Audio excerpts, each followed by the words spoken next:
Makasalanan ka ba? Huwag matakot lumapit sa Diyos. Inaamin mo ba na ikaw ay makasalanan? Kung inaamin mo, mapalad ka kaibigan kasi naging totoo ka sa iyong sarili. Dahil lahat tayo ay nagkasala ayon sa salita ng Diyos, sapagkat ang lahat ay nagkasala at hindi nakaabot sa kaluwalhatian ng Diyos.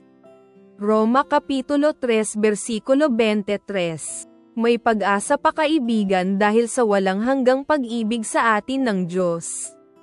Ngunit pinatunayan ng Diyos ang kanyang pag-ibig sa atin, noong tayo'y makasalanan pa.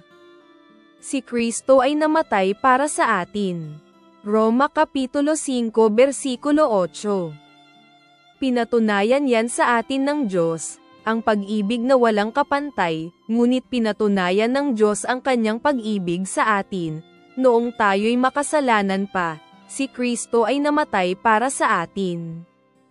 Wala kang kinalalagyan na hindi kayang abutin ng pag-ibig ng Diyos, sapagkat ako'y naniniwala, na kahit kamatayan o buhay, o alinmang nilalang ay hindi makapaghihiwalay sa atin sa pag-ibig ng Diyos na kay Kristo Jesus na ating Panginoon.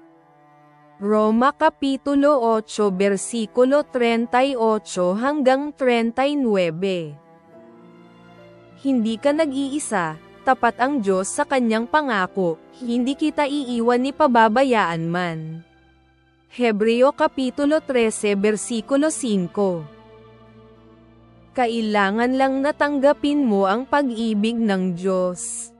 Akuin mo sa iyong sarili at sumampalataya ka na siya ay iyong buhay na Diyos at tagapagligtas. Sigurado ang iyong kaligtasan at sundin mo ang kanyang mga utos. Kung ipapahayag mo sa iyong bibig na si Jesus ay Panginoon, at sasampalataya ka sa iyong puso na siya'y muling binuhay ng Diyos mula sa mga patay, maliligtas ka. Roma Kapitulo 10 Versikulo 9. Tinanggap mo na ba si Jesus? Sumasampalataya ka ba sa Kanya? Bilang Diyos at tagapagligtas. Tanggapin mo na siya bago pa mahuli ang lahat. Ngunit ang lahat ng tumanggap sa Kanya, na sumampalataya sa Kanyang pangalan, ay binigyan niya ng karapatang maging mga anak ng Diyos. Juan Kapitulo 1 Versikulo 12.